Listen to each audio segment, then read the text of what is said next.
Hoje é tempo de louvar a Deus. Hoje é tempo de louvar a Deus.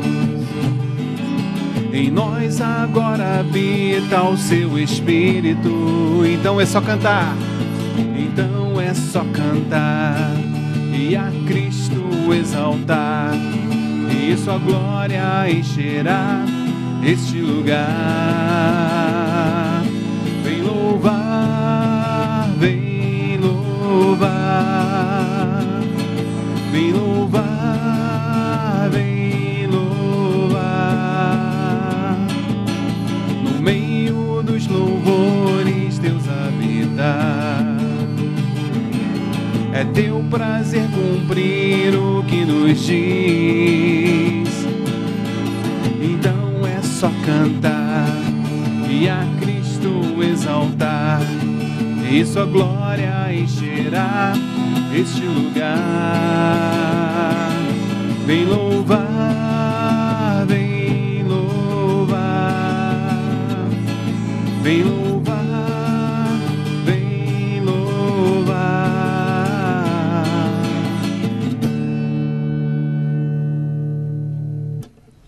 Estamos recebendo aqui no nosso programa o Monsenhor Gilson, que acaba de ser nomeado bispo auxiliar, não é, da Diocese de São Salvador, na Bahia. Monsenhor Gilson, obrigado por ter atendido aí o nosso pedido. Nada, eu que agradeço a você, né, o convite, a oportunidade de mais uma vez estar com os telespectadores do programa. Obrigado. Olha só, a gente gostaria de conhecer, né, um pouquinho mais de como é que se é indicado um bispo, mas antes disso a gente gostaria de falar um pouco quem é o Gilson, não é? Como é que começou até chegar agora a ser indicado, ser nomeado bispo, né? A gente queria conhecer um pouco da sua vida, falar um pouquinho de todo esse trabalho que foi feito aqui na nossa diocese, né? Certo. Bom, eu esse ano celebrei 20 anos de padre, né? São 20 anos que, com a graça de Deus, eu sou padre na Diocese de Petrópolis. A minha vocação começou de uma maneira muito simples, não é? Com os meus 18 anos entrei no seminário de Correias, ali fiz toda a minha trajetória de formação, estudei a filosofia no seminário, depois... Vamos voltar um pouquinho antes. O senhor é da onde? Natural de onde? Bom, eu sou natural do Rio de Janeiro, né? Nasci no Rio de Janeiro, mas com 6 anos de idade a minha família se mudou para uma cidade do sul do estado chamada Mendes, né? E foi ali que eu cresci, fiz a minha experiência de fé numa comunidade de leigos consagrados, uma comunidade francesa chamada Foyer de Charité. Ali cresci na fé, ali descobri a vocação, né? E o padre que me orientava era muito amigo de um monge beneditino, Dom Marcos Barbosa, que tinha um programa de rádio muito ouvido no estado do Rio. E ele pediu uma indicação de um seminário, e esse monge então indicou o seminário de Petrópolis, né? Então foi assim que eu vim parar em Petrópolis, né? Vim parar na Diocese de Petrópolis, no seminário de Correias, graças a essa indicação, né? 18 anos. Aos 18 anos, então, entrei no seminário, ali fiz meus estudos normais de filosofia. Quando eu terminei a filosofia, tive uma graça também especial. Dom Veloso, o bispo na época, me ofereceu a oportunidade de fazer a teologia na Universidade de Navarra, na Espanha. Estavam começando ali um trabalho com seminaristas de muitos lugares do mundo. Na época que eu estudei lá, éramos de 17 países diferentes, né? Então fiz a teologia lá e depois de terminar a teologia, eu voltei para a diocese. No ano de 91 fui ordenado padre, a 4 de agosto de 1991. E a ordenação foi aqui mesmo? Foi, a ordenação foi na Catedral de Petrópolis. E desde então, o trabalho que mais realizei na diocese foi o trabalho da formação sacerdotal, né? Você chegou a assumir alguma paróquia? Não. Nos primeiros anos de padre, nos 4 primeiros anos, eu fui vigário paroquial. De fim de semana, eu ia na paróquia de Santana e São Joaquim, em Cascatinha, cujo pároco era o Padre Mário, né? Era o Padre Mário. Então comecei o meu ministério sacerdotal ali junto com ele também. Então até sexta-feira eu ficava no seminário e de sexta a domingo na paróquia, né? Foi uma experiência também muito rica, muito boa. O Padre Mário me ajudou muito naquele início, né? Sobretudo tinha um trabalho com a juventude, com os adolescentes e com os casais, né? Então foi, acho que uma experiência mais intensa que eu tive de vida paroquial foi aquela. Depois, trabalhando no seminário, a gente tem sempre relação com a diocese inteira. Ajudei na paróquia de São José do Vale do Rio Preto, também na paróquia do Itamaraty, aqui na Barra, sempre prestando algum socorro, né, aos colegas em algumas épocas que precisavam mais, eu costumava vir, né. E esse trabalho no seminário, né, um trabalho puxado, né, um trabalho intelectual e até o senhor começou como o seu trabalho lá até ser nomeado reitor? Bom, eu comecei então o trabalho lá nos últimos meses de 1991, ajudando o então reitor Padre Antônio de Pádua, que terminou o mandato no final do ano de 91. Em 92, Dom Veloso estabeleceu uma nova diretoria. O Padre Luiz era o reitor, Luiz Garcia, e eu fiquei como vice-reitor. Isso foi até o ano de 97. No ano de 97, eu fui fazer o mestrado em Roma, fiquei lá até 99, voltei em 99 e já era reitor o Padre Paulinho, que hoje é Dom Paulo Francisco Machado, bispo da Diocese de Uberlândia, né? Também eu voltei como vice-reitor. Quando Dom Paulo foi nomeado bispo, no ano de 2004, foi então, ali estava havendo também a troca de bispo na diocese, saía Dom Vaz, entrava Dom Filipo.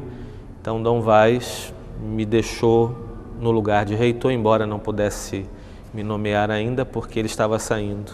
Chegou Dom Filipo e confirmou então meu nome como reitor do seminário. Então desde 2004 até a outra segunda-feira, né, eu era reitor do seminário, fui reitor do seminário. Quem é que assumiu agora? Agora assumiu o seminário o Padre Rogério, que estava na paróquia de Madame Machado, em Itaipava, né? Então o Padre Rogério agora é o novo reitor do seminário. E você também dá aula, também trabalhou aqui com o pessoal aqui de Teresópolis, que vai fazer o diaconato, né?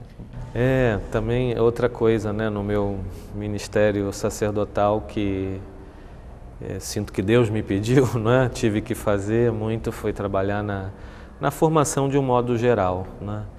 Tive uma graça de acompanhar a evangelização, a nova evangelização no início, e sempre o tema da formação foi um tema que eu gostei muito, gostava muito, gosto muito, e por isso sempre fui convidado para palestras, né? E também aulas no curso dos diáconos, né? Esse curso que temos agora, diáconos permanentes.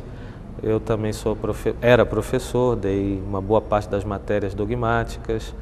Na Universidade Católica também, né? Fiz um trabalho como professor e no seminário, né? Sempre dei aula lá no seminário. A sua relação assim com Dom Filipo? Dom Filipo é muito rigoroso?